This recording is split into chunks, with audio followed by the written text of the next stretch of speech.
Wait करना है या स्टार्ट करना है? आवाज आ रही है मेरी?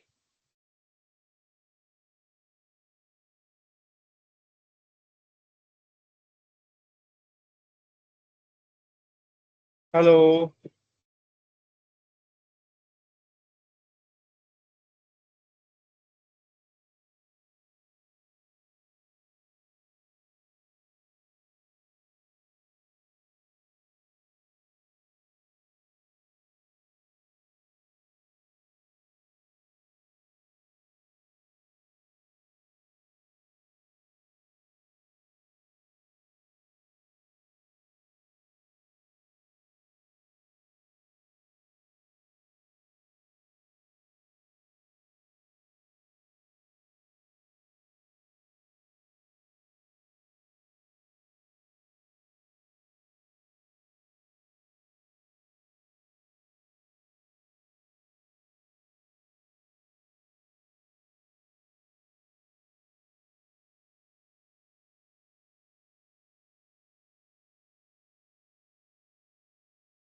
स्टार्ट करते हैं।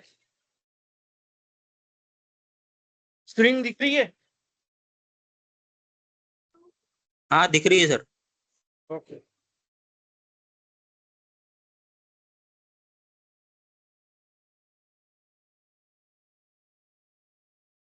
तो कल हम यहाँ थे 2.21 safety features design hook and shackles. Hooks जो है वो लोड रेटिंग एंड आइडेंटिफिकेशन की जो लोड उसका पर्टिकुलर लोड रेटिंग होगा और load capacity and operator select appropriate hook जितना उसका, जैसे हम मान लो 10 टन उठाना है या 15 टन का है तो जो आपका हुक है उसकी लोडिंग कैपेसिटी उतनी होनी चाहिए, बल्कि उससे ज्यादा होनी चाहिए। सेफ्टी लैचेस ऑटोमेटिकली क्लोज वाली सेफ्टी लैचेस होनी चाहिए सो दैट कोई भी लोड जो है वो खिसके ना या बाहर निकल के ना आए, that prevent accidental release. Throat opening should have appropriate throat opening size that allow easy attachment of load without excessive force or difficulty। आराम से उसमें वो लग जाए। हुक मटेरियल और स्ट्रेंथ प्रॉपर होना चाहिए, ऐसा नहीं हो कि उठाते वक्त टूट जाए। तो एलॉय स्टील सफिशिएंट स्ट्रेंथ उसको विस्टैंड करे, ऐसा चाहिए। लोड डिस्ट्रीब्यूशन, ये भी हमने कल बात की थी, जितना एंगल छोटा रहेगा लोड डिस्ट्रीब्यूशन उसमें या प्रॉपर होगा लोड बियरिंग कैपेसिटी उसकी। तो डिजाइन कैसे होना चाहिए? The hook should be designed to distribute the load evenly and minimize the stress concentration. This help ensure the load securely and help and prevent localized failure. Inspection point क्या क्या होनी चाहिए? Hook should be visible, inspected with easy visual examination. This point can sign of wear, deformation and damage। अगर ये दिखता है या कोई डिफेक्ट दिखता है तो उसकी इंटीग्रिटी में प्रॉब्लम है, उसको चेंज करना है। देन नेक्स्ट हमारा आता है शेकल। शेकल का भी वही है, लोड रेटिंग आइडेंटिफिकेशन प्रॉपर होना चाहिए, लोड बेयरिंग कैपेसिटी क्या है वो पता होनी चाहिए। बो एंड पिन डिजाइन उसका ऐसा चाहिए कि वो निकले ना, प्रॉपर रहे। सेफ्टी पिन और बोल्ट जो उसमें लगेगा वो सही स्ट्रेंथ का होना चाहिए, प्रॉपर जगह होना चाहिए, प्रॉपर लगाना चाहिए।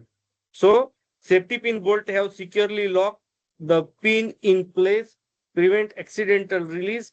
This ensure that load remains securely attached during lifting operation.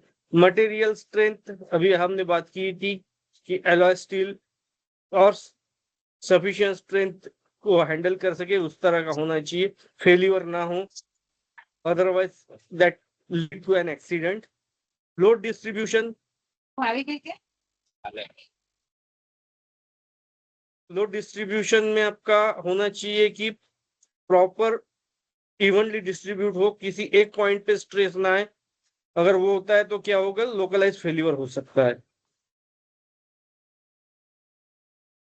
Then 2.22 hazards precaution warehouse operation in chemical storage. तो क्या क्या हो सकता है केमिकल स्टोरेज में? वो नीचे गिरेगा तो स्लिप ट्रिप फॉल हजार्ड होगा, तो वेट और slippery floor, clutter aisles, uneven surface. Precautions क्या लेने हैं कि floor remain dry, promptly clean the spill, maintain जो फ्लोरिंग है वो प्रॉपर हो, अनऑब्स्ट्रक्टेड एसल्स हो, use anti slip mat, provide adequate lighting, use warning sign की पोटेंशियल हजार्ड क्या क्या है। मैनुअल हैंडलिंग एंड लिफ्टिंग, उसमें क्या हो सकता है हजार्ड?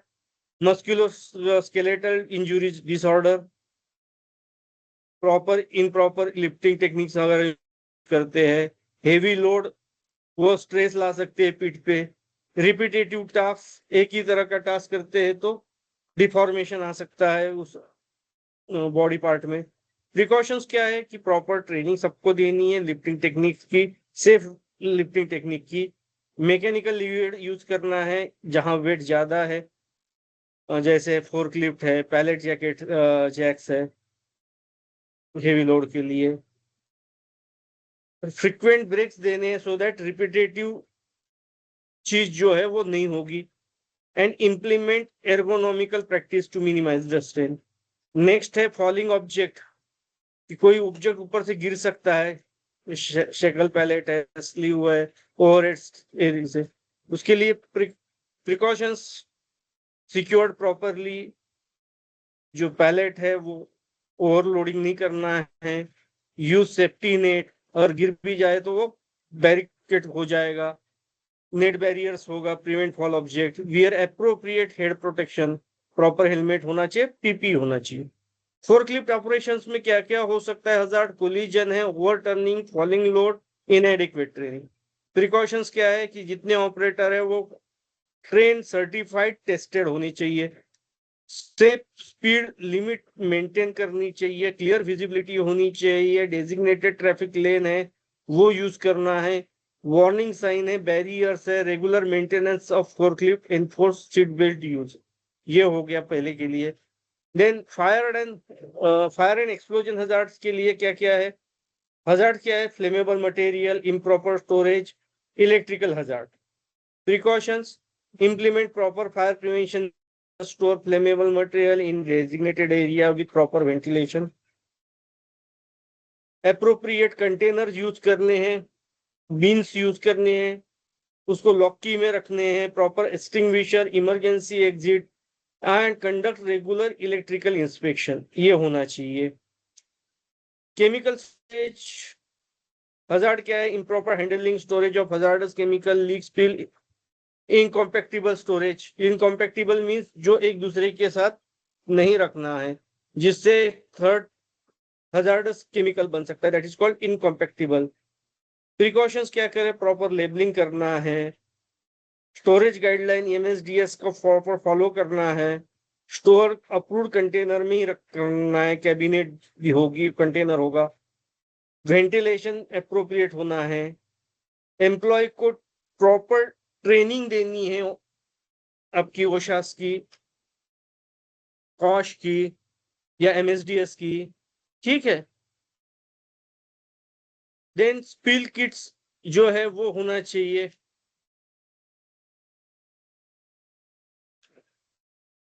वहां पर मस्टर इक्विपमेंट्स, हजार्ड मूविंग जो है वो मूविंग पार्ट है, इंटेगलमेंट है, इनएडिक्वेट गार्डिंग है। आई थिंक ये पढ़ लीजिए, वो वही है जो हमने पहले किया है। सीधा हम मैनुअल लिफ्टिंग पे जाते हैं 2.23 पे। कोई पढ़ेगा principle of manual lifting?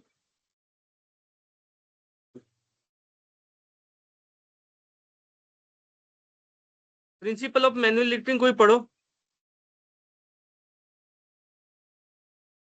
Hello, मेरी आवाज आ रही है?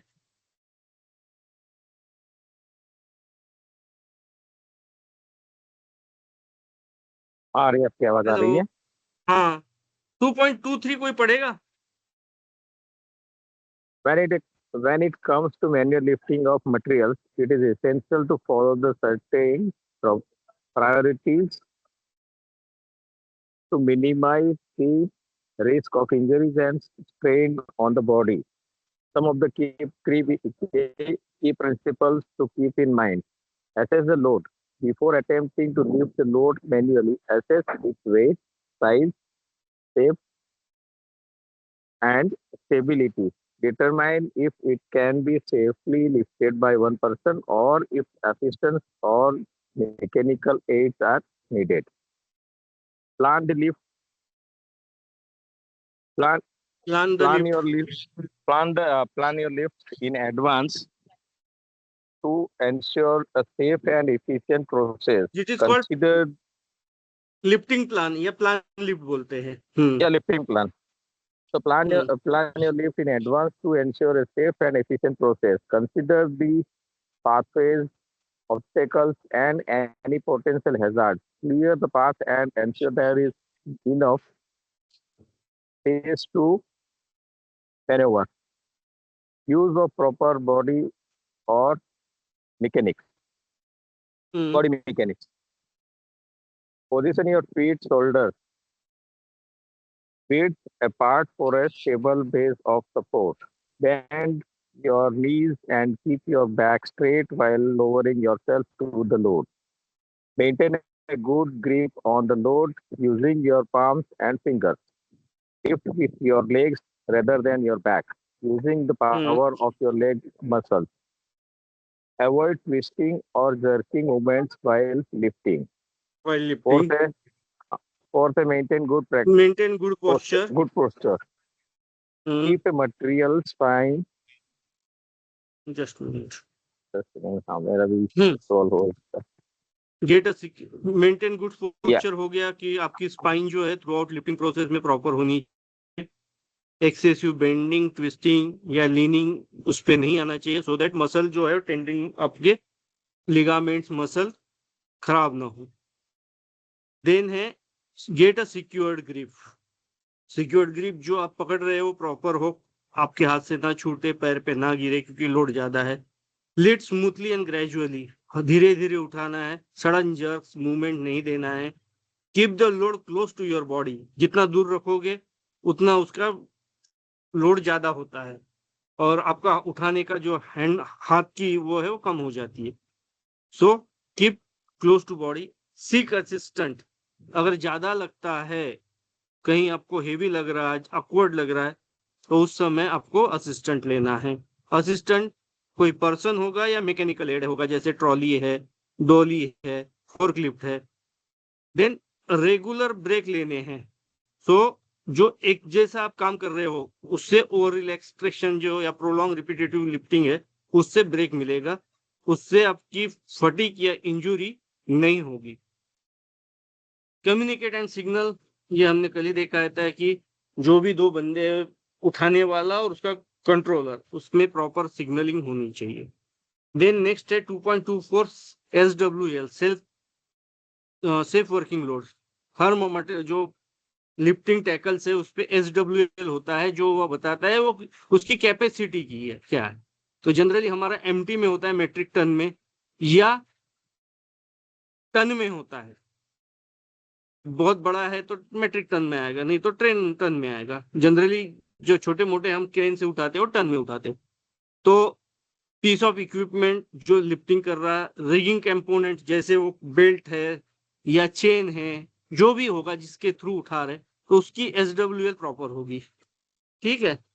अब SWL जब भी करते हैं तो क्या क्या फैक्टर्स कंसीडर करते हैं? डिजाइन, मटेरियल, सेफ्टी फैक्टर, ये सारा कुछ उसमें इनकॉर्पोरेट होता है. और SWS के इतना या उससे एक्सीडिंग लेना भी नहीं है, उससे नीचे ही रखना है. It can lead to damage, accident और injury. Testing of safe working load में क्या क्या है कि मैन्युफैक्चरिंग टेस्ट होती है. ये मैन्युफैक्चरिंग ने बताया 10 टन है, तो हर साल में 6 महीने में उसका थर्ड पार्टी हम करते हैं. उसको लोड लगा के 2 मिनट या 3 से वो छोड़ देते हैं कि कोई रप्चरिंग डैमेज तो उसके मटेरियल पे नहीं आ रहा. अगर वो उस तरह का दिखता है तो उसको हटाना है, नहीं कर रहा तो फिर आगे की 6 महीने के लिए वो वेल एंड गुड है. तो वो SWL टेस्ट करवाते हैं हम. प्रूफ ऑफ टेस्टिंग, जो भी कर रहे हैं उसका प्रूफ हमारा होना है कि लोड टेस्टिंग करवाया, उसमें थर्ड पार्टी ने किया, उसका सर्टिफिकेट देगा. After test equipment is inspected, any sign of deformation, damage, failure है तो हटा देना है. लोड टेस्टिंग है. In certain cases load testing में conducted on the equipment real world condition to verify its performance. This involves applying load to the equipment to stimulate actual lifting operation, that is equipment behavior, stability, safety failure, ये सारा कुछ check करें. अब इसका benefit क्या है? तो safety पहला है कि जब भी हम टेस्टिंग कर रहे हैं तो हम सिक्योर्ड हो जाते हैं कि हम सेफ्टी कर रहे हैं. हमको क्या करना है? ओवरलोड नहीं करना है. Minimise the risk of equipment failure, accident, injury.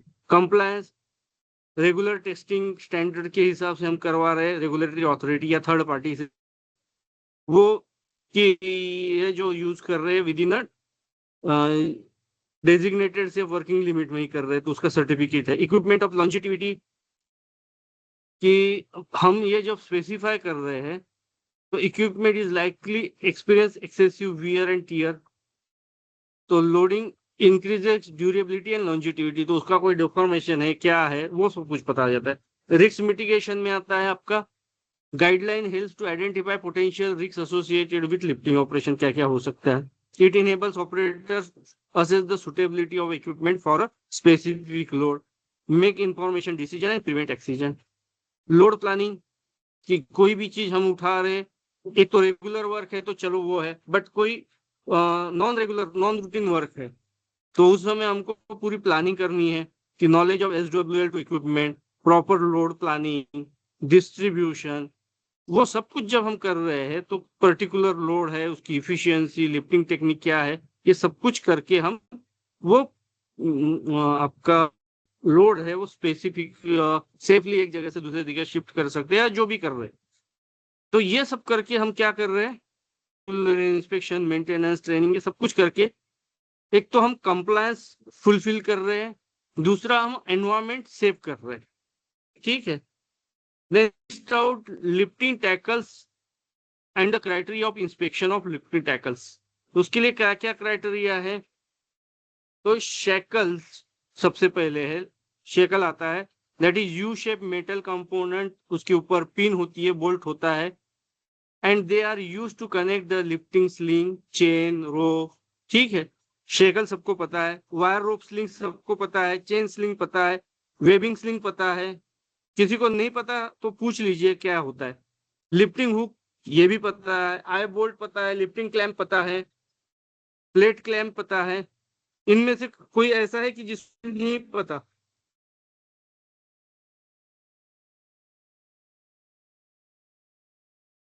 Hello, I think सबको पता है।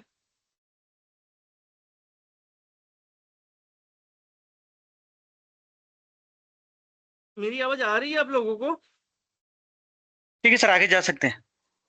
जागे ना आगे, क्योंकि आई थिंक ठीक ये है। सबको पता है, इसलिए ज्यादा समय नहीं लेते हम। अब ये जब हम करते हैं तो सबसे पहले तो विजुअल इंस्पेक्शन करते हैं कि जो जो हमने पार्ट देखे उसमें कोई डिफॉर्मेशन, कोई खराबी है नहीं। अगर कोई है, क्रैक है, बेंड है, मिसिंग पार्ट है, वॉर्न आउट है कंपोनेंट, तो उसको हटा देना है। Load capacity verification SWL and WWL हम करते हैं। डॉक्यूमेंटेशन में हम उसके थर्ड पार्टी का सर्टिफिकेट या इंस्पेक्शन रिकॉर्ड, मैन्युफैक्चरिंग इंस्ट्रक्शन वो चेक करेंगे। फिटिंग एंड कनेक्शंस में proper hook, pin, bolt properly engage हुआ है, सिक्योर क्लोजर हुआ है, कोई साइनेज डैमेज या उसका नहीं है, वो फिजिकली चेक करेंगे before execution of lifting plan. Compatibility, identification and marking की क्लियरली मार्क है, मैन्युफैक्चरर नेम, लोगो, स्टैंडर्ड है, WWL उस पर प्रॉपर मार्क है, ये सारा चेक करते हैं। Compatibility, verify the lifting tackle such as hook, shackle are compatible to each other. इन्हें पता ही चला कि वो लग ही नहीं रहे, ऐसा नहीं होना चाहिए। करेक्टली मैच द इंटेंडेड, जितना लोड है दोनों का प्रॉपर होना चाहिए। ये जितना टैक शेकल का है उतना ही लिफ्टिंग आपके वेबल्स का भी होना चाहिए। और प्रीवियस इंस्पेक्शन रिकॉर्ड, पहली बार कहाँ कहाँ किया था उसका रिकॉर्ड एक बार चेक करना है। ठीक है, तो यहाँ चैप्टर 2 खत्म हो गया। देन हम चैप्टर 3 पे मूव करें। हेलो, ठीक है सर, ठीक है, जाएंगे सर। आगे चलते हैं। तो plan, layout, design and housekeeping. अब तक हमने देखा कि किस क्या क्या मटेरियल हो रहा है, क्या क्या कैसे कर रहा है, वो है। अब हम आते हैं ग्राउंड पे कि प्लान लेआउट कैसा होना चाहिए, क्या क्या होनी चाहिए, ठीक है, हाउसकीपिंग कैसा होना चाहिए। तो ये बहुत इंपॉर्टेंट पार्ट है किसी भी इंडस्ट्रीज का, क्योंकि आपको मशीनरी, इक्विपमेंट, वर्क स्टेशन सब कुछ वहीं लगाना है। ठीक है, तो when designing a plan layout, several factors need to be considered। तो क्या है ऑब्जेक्टिव, आपको क्या करना है वो आपको पता होना चाहिए। So clearly define goal and objective of facility such as maximize production, उसका क्या होगा, आउटपुट क्या होगा, minimise the production cost, improving the safety and optimise the workflow. ये 4 फैक्टर्स है आपके जो हर इंडस्ट्री चाहती है कि उसका प्रोडक्शन आउटपुट ज्यादा है, प्रोडक्शन कॉस्ट मिनिमम हो, सेफ्टी उसकी अच्छी हो, वर्कफ्लो क्लियर हो। वर्कफ्लो तो प्रोसेस आपकी SOP, sequence of operations, material flow, information flow, arrangement of work station, machinery, logical order, सारा इतना मिनिमम हो कि आपका वर्कलोड या जो कॉस्ट है, प्रोडक्शन कॉस्ट, वो मिनिमाइज रहे। देन यूटिलाइजेशन, स्पेस इस तरह अकोमोडेट करना है, स्टोरेज एरिया है, एसएल्स है, पर्सनल वर्क स्टेशन है, कि SL with storage capacity and future expansion अगर कोई भी हो वो आपके पहले ही दिमाग में होना चाहिए। Safety, layout adherence, safety regulations आपका बेस्ट प्रैक्टिस होना चाहिए कि आइडेंटिफाई पोटेंशियल हजार्ड्स क्या है, उसका हीरा करना है, मिनिमाइज रिस्क हो जाएगी उससे। क्लियर इमरजेंसी एग्जिट रूट होने चाहिए, मिनिमम ट्रैवल डिस्टेंस होना चाहिए, हजार्डस एरिया सेपरेटेड होना चाहिए कि ऐसा ना हो कि कोई आग लगे तो पूरा एरिया पूरा आपकी मशीनरीज कवर्ड हो जाए। इम्प्लीमेंटिंग सेफ्टी बैरियर्स, इक्विपमेंट ये होना चाहिए। इक्विपमेंट एंड मशीनरीज, जहां आपको मशीनरीज लगानी है वहां पे क्लियर असेस हो कि प्रोडक्शन प्रोसेस है। Consider factor equipment compatibility, maintaining access, ergonomic consideration for operator, ये होना चाहिए। मटेरियल हैंडलिंग, डिस्टेंस मिनिमाइज हो, टाइम कम लगे, transport material between work station and storage area कम हो, सो दैट क्या होगा, प्रोसेस जल्दी हो जाएगी, टाइम कम लगेगा, प्रोडक्शन कॉस्ट लेस रहेगी। तो उसके लिए हम क्या क्या करते हैं, कन्वेयर है, फोर्कलिफ्ट है, ऑटोमेटेड गाइडेड व्हीकल्स है, जिसके थ्रू मटेरियल फ्लो होता रहेगा। कम्युनिकेशन एंड कोलैबोरेशन, जो भी प्लान आ रहा है वो, जैसे कभी प्रोडक्शन ज्यादा है तो कंटिन्यू काम कर रहे हैं, बीच में प्रोडक्शन नहीं है तो रेस्ट दे दिए, दैट इज ये वो साइट मैंने ऑल साइट सुपरवाइजर क्लियर करते हैं। ठीक है, तो foster effective communication collaboration between worker and designated work station, common area that promote interacting, considering the placement at meeting room, break area, other space to facilitate communication of teamwork. Future flexibility, अब ये तो हमारा existing हो गया, future में हमको कोई expansion भी करना है तो वो एरिया भी हमारा क्लियरली मार्क होना चाहिए। तो anticipate future changes in production requirement और technological advancement, design the layout flexibility in mind, allowing for easy reconfiguration and expansion as needed। तो ये चार फैक्टर, कितने, आठ फैक्टर्स हो गए, ये आपको हमेशा दिमाग में होना चाहिए। सो नेक्स्ट आता है हमारा 3.2, क्राइटेरिया फॉर साइट और plan selection for location of industry. जब अगर आप फैक्ट्री एक्ट में पहला ही पार्ट देखोगे या हमने जब देखा था तब भी आपको याद आया होगा ये चीजें, ये कुछ पॉइंट्स है।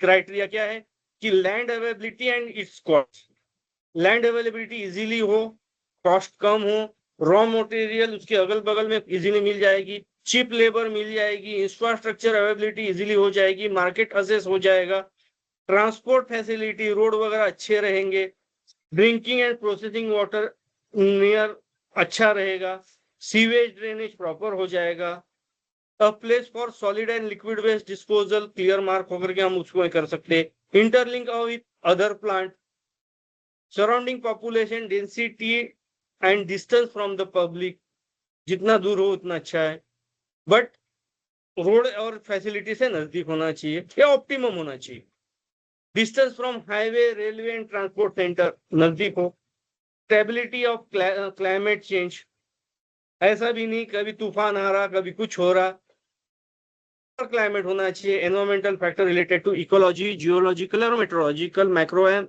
मैक्रोबायोलॉजिकल।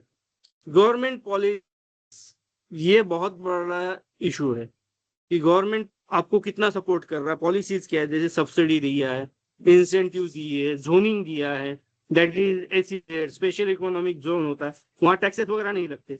तो गवर्नमेंट की नीति क्या है, नहीं तो आपने जैसे बेस्ट एग्जांपल है टाटा नैनो, पहले वेस्ट बंगाल गया था, जब आपको याद भी होगा अगर, तो वहां की जो गवर्नमेंट की नीति थी that is not compatible with production, तो कुछ दिन बाद वो सारा का सेटअप रतन जी को यहाँ ले आना पड़ा गुजरात को, और उसके कारण जो टाटा नैनो की क्वालिटी उस समय होनी चाहिए थी और विद इन लाख के अंदर होना था, दोनों फैक्टर कमजोर हो गया क्योंकि उसका तो आधा स्ट्रक्चर उधर रह गया, तो इस तरह नहीं होना चाहिए। जब भी आपको कोई कंपनी सेट कर रहे हैं तो ये सारे फैक्टर आपको पहले ही देखने हैं। Other techno economic criteria, site of nuclear plant possesses potential hazard to surrounding public, तो वो मैग्नीट्यूड, कॉन्सिक्वेंस, वो सिनेरियो, वो सारा कुछ जिसको हम हीरा बोलते हैं, रिस्क असेसमेंट, उस हिसाब से कितना दूर होना चाहिए नॉन मेन एरियाज में, या जहां पब्लिक नहीं है, मीन्स रेसिडेंशियल या उस तरह का नहीं है, उतना दूर होना चाहिए। Rules of zoning and town planning should be consider above factor. ठीक है, तो ये आपके क्राइटेरिया हो गए। डिजाइन एंड सेफ डिस्टेंस, कि while designing the plant layout that incorporates safe distance is crucial for ensuring the health and safety of the worker within the facility. Managing appropriate distance between workstation, equipment and storage area can help to prevent accident, reduce the risk of injury and mitigate the spread of contagious diseases. तो some consideration क्या क्या है plant layout के, कि regulatory guidelines क्या है, local, regional, national level पे क्या गाइडलाइन है सेफ डिस्टेंस वर्क प्लेस के लिए। ठीक है, तो वो स्पेसिफिक रिक्वायरमेंट, रिकमेंडेशन आपको फॉलो करनी है। वर्क स्टेशन स्पेसिंग, कि वर्क स्टेशन आप कैसे कर रहे हो, सफिशिएंट डिस्टेंस बिटवीन वर्कर और वर्क स्टेशन है या नहीं, वो achieve by increasing space between individual work station and implementation physical barrier such as transparent dividers है, स्क्रीन है, प्रोवाइडर, जैसे हमने बात की थी कि जहां मशीन के ऊपर बैरियर्स वगैरह क्या लगा रहे। असेल विड्थ, जो गैंग विड्थ भी बोलते हैं या असेल विड्थ भी बोलते हैं, वो पाथवे बिटवीन टू मटेरियल्स, या जो मटेरियल हम स्टोर कर रहे हैं या रखे रहे, तो वो सेफ होना चाहिए, ट्रैफिक फ्लो स्मूथ होना चाहिए। तो विड्थ, एसएल विड्थ एडिक्वेट होनी चाहिए, so that passage for worker, material handling वगैरह, इमरजेंसी एग्जिट के लिए भी, या रिस्क कोई होता है तो उसको भागने में भी क्लियर होना चाहिए, ऑब्स्ट्रक्टेड नहीं होना चाहिए, मटेरियल बीच में नहीं होना चाहिए, या कोई ट्रक, टो ट्रक या वो उस तरह का फोर्कलिफ्ट बीच में नहीं होना चाहिए, वो क्लियर होना चाहिए। इक्विपमेंट प्लेसमेंट कब कैसे करते हैं, considering position of equipment, machinery and tool to maintain the safe distance, leave ample space around the equipment to allow safe operation, maintenance and access, install safety guard or barrier where appropriate to prevent unauthorized access or accidental contact. Material storage, जब भी हम design कर रहे हैं storage का,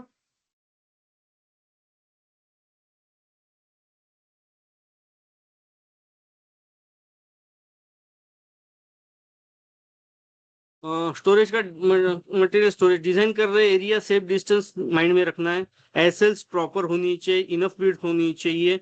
ठीक है, hazardous material बीच में नहीं रहना चाहिए, isolated from work space secure रखना चाहिए। कॉमन एरिया जहां लंच रूम है या ब्रेक रूम है, मीटिंग रूम है, रेस्ट रूम है, ये प्रॉपर सिटिंग अरेंजमेंट होना चाहिए, table, sufficient distance between individuals होना चाहिए, ऐसा नहीं कि वहां भीड़ लग जाए। तो ये सारे पॉइंट हमको कर रहे हैं। Traffic control signage, proper marking, arrow signage indicating one way traffic flow है, डेजिग्नेटेड वॉकवे पैथ है, ग्रीन पाथ जहां हम करते हैं वो प्रॉपर होना चाहिए। और ये सारी चीजों का हमारे एम्प्लॉय को एजुकेशन और ट्रेनिंग देना है, सारी चीजों जिसमें हमारा सेफ डिस्टेंस, हाइजीन प्रैक्टिस सारा कुछ आ गया। ठीक है, need for planning and follow up. अब नीड क्या क्या है कि efficiency, planning allows systematic and organized approach to designing the plant layout. It helps identify the optimal placement of equipment, workstation, resource to maximize the productivity and minimize time of effort. Proper planning ensure that the layout is optimized for efficient workflow and reduce the bottleneck and optimize the material flow.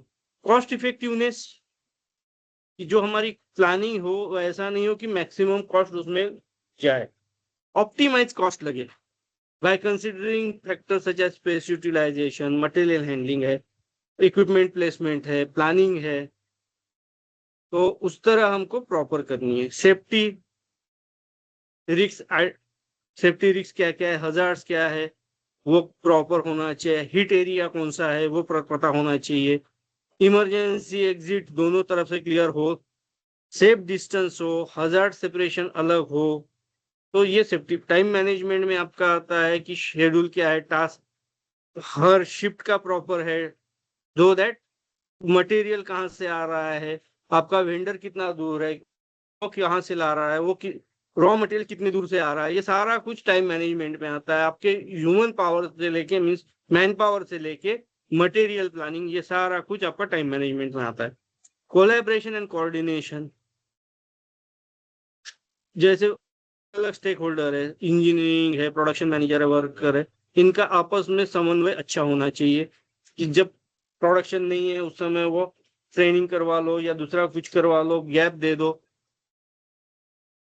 जब आपका production ज्यादा है तो shift कितनी चलवानी है, कैसे चलवानी है, एक मशीन के ऊपर कितने लोग होंगे, टाइम ब्रेकअप क्या होगा, ये सारा कुछ आपका कोलैबोरेशन उसमें आता है। फ्लेक्सिबिलिटी एंड एडेप्टेबिलिटी, कभी कभी प्रोडक्शन ज्यादा होता है तो कंटिन्यू 3-4 दिन काम करना मीन्स वो हफ्ते में हम 7 दिन करते हैं, कभी कभी वो 7 का 9 दिन भी होता है। तो प्रोडक्शन रिक्वायरमेंट के 9 दिन के बाद 8 दिन के बाद 9वें दिन ऑफ दे के एक टीम को फिर दूसरी टीम को उसके बीच में पीरियड, तो सो दैट आपका प्रोडक्शन चलता रहे और ब्रेक वगैरह प्रॉपर हो, तो वो उसको कहते हैं फ्लेक्सिबिलिटी एंड एडेप्टेबिलिटी।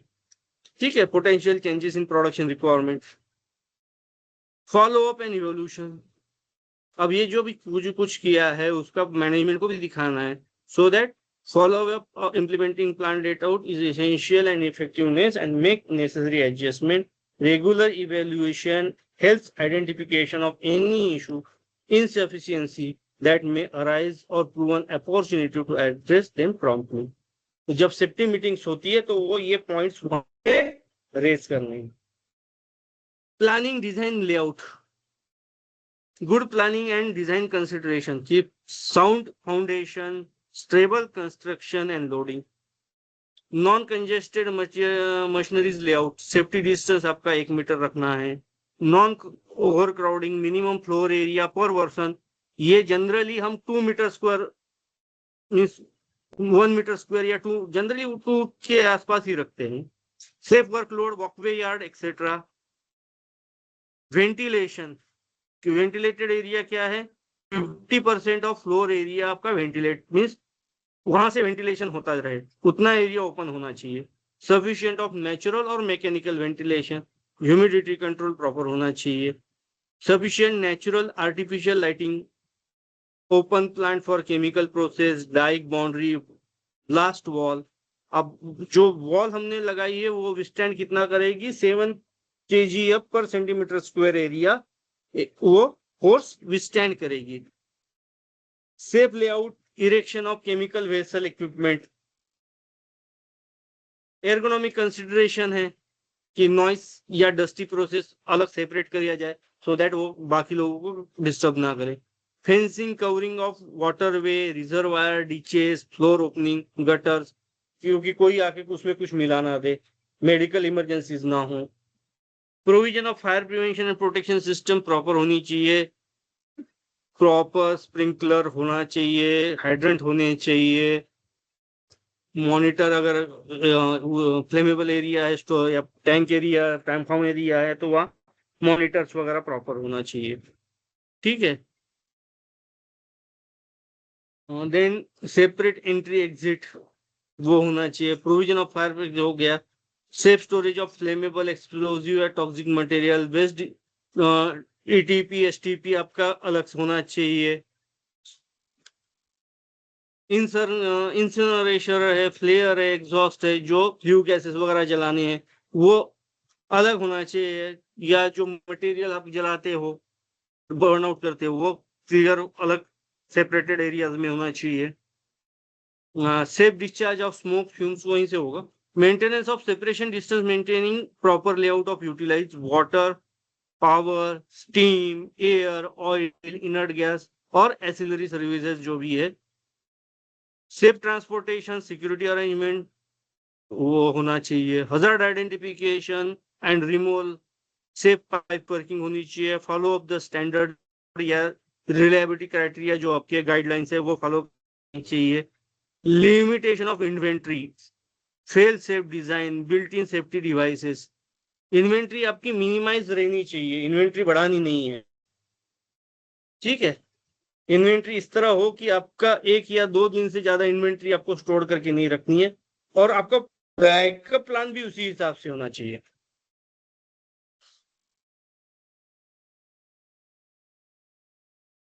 तो 10 दीज आर द पॉइंट्स जो लेआउट आपको करते हैं। देन आप हमारा आता है safety and good housekeeping.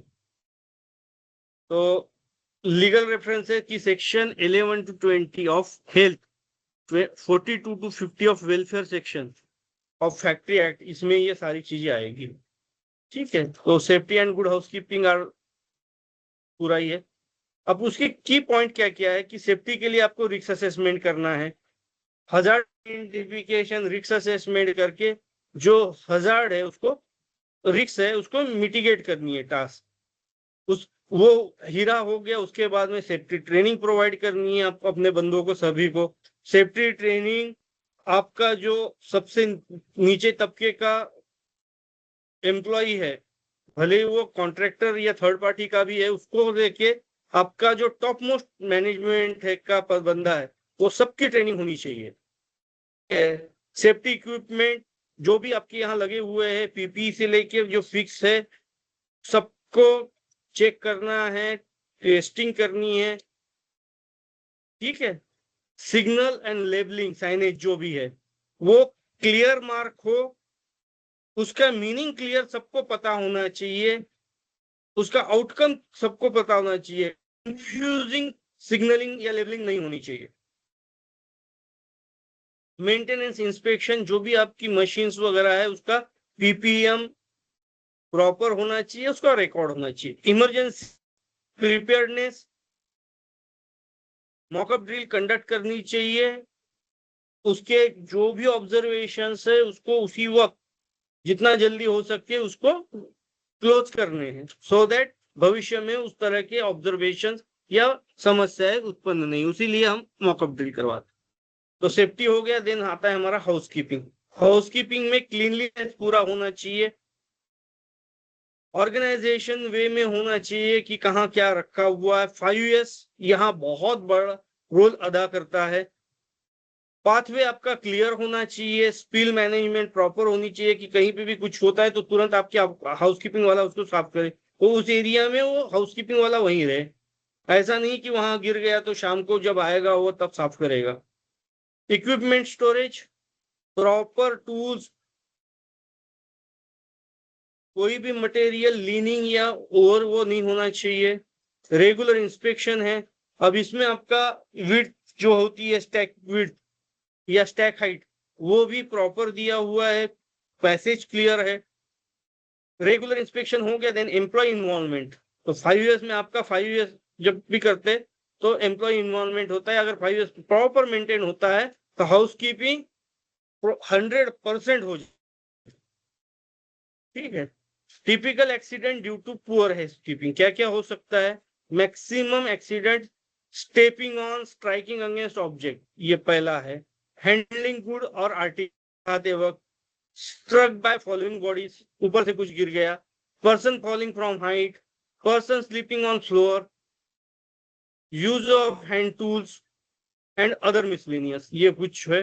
Then accident due to poor and bad housekeeping, striking against और falling over the machine material parts या machinery parts, other obstruction, left lying passage way, कुछ छोड़ दिया है जाते वक्त टक्कर आ गया, कट फ्रॉम ऑब्जेक्ट की कोई पार्ट निकाल के रख दिया, शार्प एज है उसका, जाते वक्त कट गया, punctures by nail from object और लेयर, पैकिंग आ गई उसका नेल्स वैसी है, कोई गया कट गया, फॉल ऑन फ्लोर, स्लिपरी ग्लिसरी, ये हो गया। Fire due to accumulation of combustible waste, ये बहुत जगह होता है, स्पेशली जहां आपका स्टोर वगैरह होता है ना, वहां तो ये ज्यादा होता है, शॉप में भी होता है, वहां पे भी होता है। तो डेली का आपका एक प्लान होना चाहिए कि विद इन 2 hours 3 hours या विद इन आवर्स वो मटेरियल जाना चाहिए, ना कि 2-2 3 दिन डंप होना चाहिए। फॉल ड्यू टू कंजेशन एसल्स और टो गार्ड और हैंडरेल, ये कुछ है। Method of good housekeeping, method of good housekeeping जिसको 5S सबको पता है। हेलो, आप लोगों को Yes, sir. 5S पता है तो 5S कर लो तो आपके सब कुछ ये हो जाता है, that is disposal of scrap और ट्रेड वेस्ट। फिर आएगा prevention of spillage, marking aisles, other locations, ठीक है। तो एक्सीडेंट ड्यू टू, ये फिर से रिपीट हो गया पेज, मार्किंग एसेल्स, हाँ मार्किंग एसेल्स के बाद टूल्स हाउसकीपिंग प्रॉपर होनी चाहिए। टूल्स हाउसकीपिंग हमने देखी थी। Use of colour and aid, ये हजार्ड आइडेंटिफिकेशन, कलर कौन सा यूज करना है हजार्डस एरिया में, मटेरियल कौन सा, एग्जांपल पेंटिंग जैसे हजार्डस सब्सटेंस है तो कलर जैसे डीजल है तो हम ब्राउन कलर से उसको पेंट करते हैं। सेफ्टी साइनेज कि कहाँ क्या रखा हुआ है वो आपको सेफ्टी साइनेज बताता है।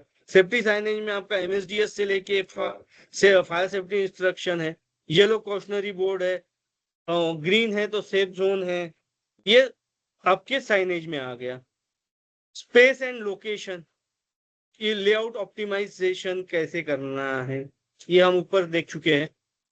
मैक्सिमम प्रोडक्टिव जोन्स होते हैं, storage areas, designated specific storage areas, clear pathway, work station ergonomics, ये हम देख चुके हैं। देन क्लीनिंग मेथड, ये थोड़ा सा अलग है, ये देखते हैं। So normally employ cleaning method, अब क्लीनिंग के लिए जनरली इंडस्ट्रीज में क्या यूज करते हैं तो थिनर यूज करते हैं, secondary thinner. So normally employ cleaning method are clean by brooms और brush, vacuum cleaner, washing by waters और steam, air jet cleaning, super sucker या सक्सपिलेज आपको रिफाइनरी या केमिकल प्लांट में मिलेंगे। Broomstick cleaning is useful for limited area where no such dust accumulated. Air jet cleaning is not desirable in an open workplace, जो सबके इसमें, so it is effective useful to clean inner side of any vessel, pipe, tube and equipment. But while doing, air pressures should be regulated and controlled. Dust must be on and proper dust controller should be provided. ऐसा नहीं हो कि पूरी जगह वो उसका smoke या dust फैल जाए। Brushes are useful to clean the sticky material. Wire brushes are employed to clean hard and material surface or deposit. Soap or detergent powder may be used with water. The best cleaning method is vacuum cleaning because it does not push or cause any fly dirt or dust and there, but pull inside the dust chamber and can empty it at desired place. So this method has the least hazard and does not allow dirt or dust in the atmosphere, and it can suck the dust from the air also. Vacuum cleaners are available in different size and capacities. They are maybe portable, fixed for particular location, machine and system. Local exhaust ventilation, LEV, ये हम use करते हैं हर जगह की। Fresh air एक जगह आएगी और डर्टी एयर आपको दूसरी जगह से, जैसे फ्रेश एयर हम नीचे से देते हैं और डर्ट एयर ऊपर से उठाते हैं, तो ये लोकल वेंटिलेशन एग्जॉस्ट सिस्टम होता है।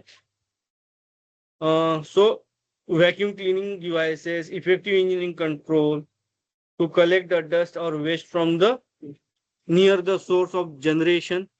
Its application in industry is very wide, and instead of cleaning device, it is considered as an integral part, safety device of the machine or equipment which it is attached. Carding machine, that is textile machine, buffing, polishing machine, grinding wheels, and many dust or gas generation process, that is acid cleaning, are provided with local exhaust ventilation or dust collector. In chemical, metal industries, special cleaning agent, decreasing agent, organic solvent are used to clean the metal surface and piping. Purging by air or nitrogen is also utilized to clean the vessel, equipment and pipe. Generally purging वगैरह आपके जो flammable liquids होते हैं वहां use करते हैं, ठीक है। नाइट्रोजन पर्जिंग से लेके सारा कुछ होता है। Trolley mounted portable cleaning devices is available to clean the floor, wall, vessels, storage vessel, machine tools, construction machinery, factory shed, etc. High pressure jets are used to clean effectively. It removes the dust, scale, oil, grease, rust, etc. from the surface. Plain water or water mix cleaning agent can be used. Part washer is used, also available in clean small parts of laboratory, automobiles, metal, plastic and glass, generally machinery services, station, etc. Cleaning is done in enclosed chamber. It removes oil, grease, rust, dirt, scale, scrap, burrs, etc. And washing pressure is 1 kg per centimeter. That is called 1 bar. Benefits of good housekeeping क्या क्या है कि safety improve होती है आपकी, ठीक है, कि स्लिपरी ट्रिपरी ये चीजें नहीं होगी। एक्सीडेंट प्रिवेंट होगा, सेफ्टी स्टैंडर्ड बढ़ेगा तो एक्सीडेंट कम हो जाएगा। अब एक्सीडेंट कम होगा तो आपकी प्रोडक्टिविटी बढ़ जाएगी, प्रोडक्टिविटी बढ़ जाएगी तो आपके एम्प्लॉय का मोरल बढ़ेगा, एम्प्लॉय का मोरल बढ़ेगा तो प्रोडक्शन भी बढ़ेगा, इक्विपमेंट का परफॉर्मेंस बढ़ेगा क्योंकि आप उसका प्रॉपर मेंटेनेंस कर रहे हो, ठीक है। देन रेगुलेशन एंड स्टैंडर्ड वो आईडी हो रही है जो आपका फैक्ट्री एक्ट बता रही है, और ये सब होने के बाद बेटर क्वालिटी कंट्रोल आ जाएगा कि कॉस्ट आपकी मिनिमाइज हो रही है, क्वालिटी आपकी बढ़ रही है, positive image and cluster certification. अब ये सब रिपीटिव उससे क्या होता है, ब्रांड नेम बनता है। जैसे हम कभी भी बोलते हैं कि गाड़ी, डीजल गाड़ी टाटा की होनी चाहिए, क्यों, ब्रांड नेम बन चुका है। देन आपका 5US आ गया। 5US आप लोगों को पता ही है, मैं ज्यादा इसमें जाऊंगा नहीं। सीरी मीन सॉर्टिंग होता है, seiton mean set in order, seiso shine करना है उसको प्रॉपर, सिकेट्सू स्टैंडर्डाइज करना है, और सित्सुके सस्टेन करना है। ये 5वां पॉइंट बहुत इंपॉर्टेंट है, ये होता नहीं है, ये यहाँ तक स्टैंडर्डाइज तक आता है फिर गाड़ी पहले पे चली जाती है। तो 4 तक आने के बाद आपको उसको सस्टेन करना है। तो 5US मेथड आप यूज करके आप दोनों क्वालिटी, सेफ्टी और हाउस कीपिंग तीनों को इंप्रूव कर रहे, ऊपर लेवल तक ले जा रहे, ठीक है। Then inspection and safety check sheets, जो आप इंस्पेक्शन कर रहे हो कोई भी चीज का, मशीनरीज का है, एटम्स का है, तो उसमें क्या क्या होना चाहिए। तो सबसे पहले फ्रीक्वेंसी होनी चाहिए कि कितने बार रिपीटिशन में वो आएगा, लीगल रिक्वायरमेंट क्या है, इंडस्ट्री स्टैंडर्ड क्या है, उस हिसाब से उसकी फ्रीक्वेंसी तय हो जाएगी। इंस्पेक्शन टीम में कौन कौन होगा, उसका प्रोटोकॉल क्या है, सेफ्टी प्रोटोकॉल क्या है कि सुपरवाइजर होगा, मैनेजर होगा, सेफ्टी ऑफिसर होगा, 3-4 लोग मिलकर उसका इंस्पेक्शन करेंगे ना, तो उसका ट्रेनिंग भी सबको देना है, वो क्वालिफाइड होने चाहिए, स्किल्ड होने चाहिए। डॉक्यूमेंटेशन जो हमने किया है, जो चेक शीट्स है या जो भी इक्विपमेंट्स का है, उसका डॉक्यूमेंटेशन करना है कि check sheet should be relevant safety area, equipment, machinery, electrical system, fire safety measure, emergency exit, personal protective equipment, housekeeping practices, ये सारा क्या है, डॉक्यूमेंट करना है। इन केस कहीं कुछ हो जाता है तो ये आपके पास प्रूफ होगा। कंप्लायंस विथ रेगुलेशंस, कि ये सब चेक शीट वगैरह की एज पर गाइडलाइन से बनाई है, तो वो कंप्लायंस अप्लाइड हो गया। आइडेंटिफिकेशन ऑफ हजार्ड, जब आप ये सारी चीज करते हो तो कुछ पोटेंशियल हजार्ड्स भी आपको दिख जाएंगे कि यहाँ से ये हो सकता है, तो उसका आप रिस्क असेसमेंट करके प्रॉपर उसको कंट्रोल कर सकते हैं। अब हजार्ड क्या क्या है, unsafe machinery operation, adequate guarding है, ट्रिप हजार्ड, फॉल हजार्ड है, इलेक्ट्रिकल हजार्ड है, कहीं केमिकल स्टोरेज इशू है, एर्गोनॉमिकल कंसर्न है। इंस्पेक्शन में आपको पता चल जाता है जिसको आप मिनिमाइज कर सकते हो। करेक्टिव एक्शंस ले सकते हो। अब क्योंकि इसमें बाकी लोग भी है तो पीपल इन्वॉल्वमेंट या एम्प्लॉय इन्वॉल्वमेंट आ गया है। अब ये होने के बाद जब आपने ऑब्जर्वेशंस किया और उसके कंसर्न को दे दिया, देन आपका काम है फॉलो अप एंड ट्रैकिंग की वो डिफिशियंसी जो हमने ट्रैक की है उसको वेरीफाई किया है, करेक्टिव एक्शंस लिया है और उसको कंडक्ट पीरियोडिक री इंस्पेक्शन की। अब यहाँ क्या होता है, बहुत सी जगह ना सिस्टम होता है कंप्यूटराइज सिस्टम कि आपने जाके ऑब्जेक्शन डाल दिया, सामने वाले ने क्लोज किया, आपको वेरीफाइड करने के लिए बुलाता है, आप जाके वहां वेरीफाइड करते हो, सिस्टम पे क्लोज करते हो। ठीक है, तो इससे क्या होगा, कंटिन्यूअस इंप्रूवमेंट होगा। अब ये नए बंदे आएंगे, पुराने बंदे भी होगा, तो इसका training and communication, proper feedback system, ये सारा कुछ होना चाहिए। ठीक है, तो ये आपकी उसमें आ जाएगा। Safety testing for new buying. अब न्यू बाइंग जब भी लेते हैं तो उसका हम PSSR करते हैं, ठीक है, या सेफ्टी वेटेज करते हैं, तो वो सारी चीजें करनी है। आइडेंटिफाई सेफ्टी रिक्वायरमेंट कि उसमें इनबिल्ट क्या सेफ्टी दिया हुआ है या हमको बाहर करना है। रिस्क असेसमेंट करना है उसका। ठीक है, रिस्क असेसमेंट में उसमें क्या क्या हजार्ड एसोसिएटेड है, मूविंग पार्ट है, एनर्जी सोर्स है, पिंच पॉइंट, नॉइस लेवल, जो भी है उस हिसाब से उसको रिस्क असेसमेंट के बाद करे, उसको सेफ्टी मेजर्स प्रोवाइड करने हैं, कंट्रोल मेजर्स जिसको हम बोलेंगे, और कंट्रोल मेजर्स के बाद वो रिस्क मिनिमाइज हो जाए। ठीक है, रिस्क जीरो नहीं होगी बट मिनिमाइज होगी, एक्सेप्टेबल लेवल पे आएगी। ठीक है, देन ऑपरेटर ट्रेनिंग, जो भी मशीन आई है उसका OEM से आके वो ऑपरेटर को ट्रेनिंग देगा। जब तक आपके ऑपरेटर ट्रेन नहीं होते तो वो सर्टिफाइड करेगा कि हाँ आपके ऑपरेटर ट्रेन हो चुके हैं। यूजर मैनुअल एंड डॉक्यूमेंटेशन, जब जब भी आपको जरूरत पड़ती है मेंटेनेंस के लिए या कुछ हो जाता है तो उसका यूजर मैनुअल डॉक्यूमेंट आपके पास होना चाहिए, 2 या 3 कॉपी अलग अलग जगह होनी चाहिए। इक्विपमेंट मेंटेनेंस एंड सर्विस, या जरूरत है तो स्पेयर पार्ट्स मैन्युफैक्चरिंग सपोर्ट या उसका AMC दिया होगा या जो भी लोकल वेंडर्स होगा उसका, उससे करवाना है। कंप्लायंस विथ रेगुलेशंस, जब आपने ये कर लिया है तो अच्छा ये जो मशीन आई है वो स्टैंडर्ड है या नहीं, तो उसके ऊपर मार्किंग होगा, इंडिकेशन होगा, जैसे C मार्किंग है या यूरोपियन कंट्रीज, यूनियन कंट्रीज का मार्किंग है, EU लिखा था। ठीक है, वो उस तरह का देगा। सप्लायर रेपुटेशन कि कौन दे रहा है, कहाँ से दे रहा है, मार्केट में उसकी वैल्यू क्या है, तो ये सारा कुछ आपका, या उसने ये पहले कहाँ दिया है, वहां जाके आप साइट विजिट कर लो, वहां से पता चलेगा आपको क्या क्या इश्यूज है, या ठीक है या नहीं, लेने लायक है या नहीं, तो ये सारी चीजें आ जाती। Then integration with existing system. अब जो नई मशीन आई है वो आपके पुराने मशीनों के या सिस्टम के साथ मैच कर रही है, इंटीग्रेट कर रही है या नहीं करना है। Evaluation of alternatives, compare multiple machinery option from different supplier to assess safety, future reliability, overall stability, ये सारा कुछ करने के बाद आपको वही मशीन लेनी है जो कॉस्ट, परफॉर्मेंस, प्रोडक्टिविटी, ये तीनों पे और सेफ्टी पॉइंट ऑफ व्यू ठीक हो। तो relevant safety officers, maintenance personal, operator, सारी एक टीम बनाते हैं जो ये चीज करते हैं।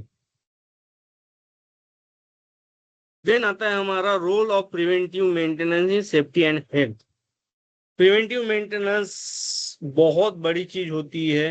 रेगुलर प्रिवेंटिव मेंटेनेंस आपका अननेसेसरी ब्रेकडाउन या प्रोडक्शन लॉस जीरो करता है। तो प्रिवेंटिव मेंटेनेंस में इक्विपमेंट रिलायबिलिटी आपकी हो गई, हजार्ड आइडेंटिफिकेशन मिटिगेशन की में उसमें आपका पोटेंशियल हजार्ड क्या है, सेफ्टी कंसर्न क्या है, वो एड्रेस करके उसको एस्केलेट करके वर्न आउट या डैमेज मशीन कंपोनेंट उसको हटा के दूसरा लगाएंगे, डिटेक्ट करेंगे, रिप्लेस करेंगे या जो भी करेंगे, सो दैट आपकी सेफ्टी या हीरा आपका पूरा हो जाएगा और वो एक्सीडेंट या इंजुरी सिग्निफिकेंटली रिड्यूस हो जाएगी या एक्सेप्टेबल लेवल जाएगा। Then compliance with safety regulations, कि जो हमारी सेफ्टी रेगुलेशन स्टैंडर्ड्स है कंपनी के या बाहर के, उस हिसाब से अधेयर कर रहे हैं या नहीं कर रहा। एर्गोनॉमिक कंसिडरेशन, जहां हम बैठ रहे हैं या वर्कर काम कर रहा है, वर्क स्टेशन पे काम कर रहे हैं, टूल्स है, इक्विपमेंट है, वो ऑप्टिमाइज एर्गोनॉमिक्स होने चाहिए, सो दैट वो आगे चल के एमएसडी नहीं होना चाहिए, मस्कुलोस्केलेटल डिसऑर्डर एम्प्लॉय में नहीं आना चाहिए, ज्यादा ऑकवर्ड पोजीशन, स्ट्रेचिंग, स्विचिंग वो नहीं होना चाहिए। Occupational injuries caused by poor ergonomics, जो पहले ही बता दिया कि ग्रिप है, नहीं है, providing ergonomic. Equipment safety features, preventing maintenance involve checking safety features of equipment such as emergency stop, interlock guard, warning system. Verify this safety mechanism in good working order that help ensure that employees are protected from potential hazard during equipment operation. Controlling exposure to hazardous substance. अब इसके लिए हमने क्या क्या कर दिया है कि industry where hazardous substances are used, preventive maintenance include measures control exposure to this substance, regular inspection, maintenance of ventilation system, exhaust proof, filter, and other safety control can minimize the risk of exposure to harmful fumes, gases, thus safeguarding the employee health. 7वां point क्या है? Record and document. जब भी आप preventive maintenance कर रहे हो, आप परमिट ले रहे हो, ये सारे डॉक्यूमेंट जो है, ये इंस्पेक्शन किया है, रिपेयर किया है, क्या चेंज किया है, कौन सा मटेरियल बोल्ट चेंज किया है, सारा कुछ उसमें होता है, ये सारा आपको रखना है। That is due diligence and facilitating future maintenance planning and decision making. अगर ये उसके लिए भी काम है कि ये इतना करने के बाद भी अगर कुछ फेल्यूर हो जाता है, then it will be helpful for employ and जो भी मेंटेनेंस कर रहे हो सबके लिए। ठीक है, दैट इज एविडेंस या डॉक्यूमेंट्री प्रूफ कि आपने ये सारी चीजें की है, कौन से तारीख को की है, क्या किया है, उसमें कौन इन्वॉल्व था, ये सारा कुछ इन्वेस्टिगेशन के वक्त काम में आता है। सो इसको डॉक्यूमेंटेड करना है। Importance of standard code of practice for plant and equipment. तो कौन से स्टैंडर्ड कोड्स यूज करना है, क्या करना है, वो उसके लिए कुछ की reasons for standard codes and practices के लिए क्या है? सबसे पहले सेफ्टी, कि standard and code of practice establish हमको करनी है। That is design, construction, operation, ये सब की आपके पास क्या होना चाहिए? स्टैंडर्ड होना चाहिए, रूल होना चाहिए, एसओपी होना चाहिए। स्टैंडर्ड आपको बोलता है क्या करना है, बट एसओपी आपको बोलती है कैसे करना है। ठीक, क्लियर? तो ये सारी कुछ हर एक प्रोसीजर का, हर एक मशीन का आपके पास होना चाहिए। दूसरा, कंसिस्टेंसी एंड यूनिफॉर्मिटी। ये जो स्टैंडर्ड हम यूज कर रहे हैं, गाइडलाइन हम यूज कर रहे हैं, तो बेस्ट प्रैक्टिसेस क्या है? Safe practices, technical specification, performance criteria, ये सारा कुछ आपको वो दिया जाता है। उससे क्या होगा? क्वालिटी ऑफ सेफ्टी आपका मेंटेन रहेगा। तो consistency help interoperability, compatibility and easy of maintenance आपका हो जाता है। कंप्लायंस विथ रेगुलेशंस, क्योंकि ये जो स्टैंडर्ड बना है या कोड बने हैं, ये मिनिमम रिक्वायरमेंट से ऊपर होता है, तो इससे आपका रेगुलेशन, कंप्लायंस एंड रेगुलेशन अपने आप कवर्ड हो रहा। क्योंकि सेफ्टी और वो आपका अच्छा है, तो क्वालिटी अश्योरेंस आपका 100% मिलेगा। क्योंकि क्वालिटी और सेफ्टी वो दोनों एक दूसरे के हाथ में हाथ डाल के चलते हैं, दोनों अलग अलग नहीं है। सो it improved the product quality, reduce the downtime, enhance the operational performance। तो मार्केट में आप कॉम्पीट कर सकते हो विथ रिड्यूस, क्योंकि डाउन टाइम कम रहेगा, प्रोडक्शन क्वालिटी हाई रहेगी, प्राइस कम रहेगा, परफॉर्मेंस हाई रहेगा, तो आप अपने प्रतिद्वंदी या जो कॉम्पिटिटर्स है उसके साथ आराम से कॉम्पीट कर सकते हो। रिस्क मैनेजमेंट, क्योंकि ये सब कुछ आप कर रहे हो तो अपने आप आपकी रिस्क मिटिगेशन हो रहा है, प्लांट का, इक्विपमेंट का। वो स्पेसिफिक पोटेंशियल फेल्यूर मोड में जो भी कुछ कर सकते हैं वो हम पहले ही कवर कर रहे हैं। तो उससे क्या होगा, कोई एक्सीडेंट मान लो या हार्म मान लो प्लांट को नहीं होगा। इंटरनेशनल ट्रेड कॉम्पिटिटिवनेस, अब ओपन मार्केट हो गया है, जितना हम कर रहे हैं उससे ज्यादा कॉम्पिटिटर कर रहा है, तो हमको ये कंटिन्यूअस इंप्रूवमेंट नहीं है हमारी इसमें, और कंटिन्यूअस इंप्रूवमेंट लाते तो ये हमारा ऊपर वाला पॉइंट अपने आप अधेर हो जाए। The compliance with recognized standard enhance the international trade and competitiveness.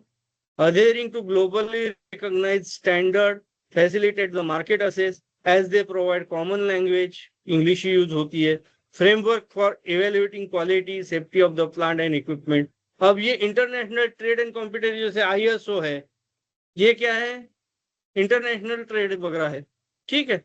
तो ये अब ये करने से कंटिन्यूअस इंप्रूवमेंट आ गई है, कंटिन्यूअस इंप्रूवमेंट आ गई तो आपकी क्वालिटी एनहांस हो गई, क्वालिटी एनहांस हो गई तो कस्टमर सेटिस्फेक्शन और ट्रस्ट बढ़ रहा है, फोस्टर हो रहा है, ब्रांड वैल्यू बढ़ रही है, ठीक है।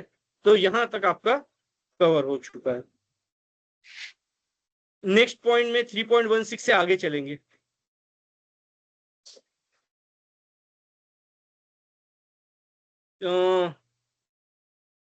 इसको आगे कवर, चैप्टर 3 खत्म करें क्या कि रुक जाए यहाँ?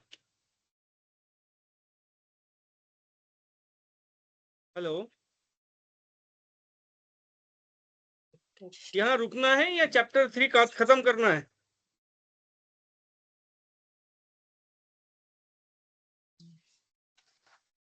हेलो,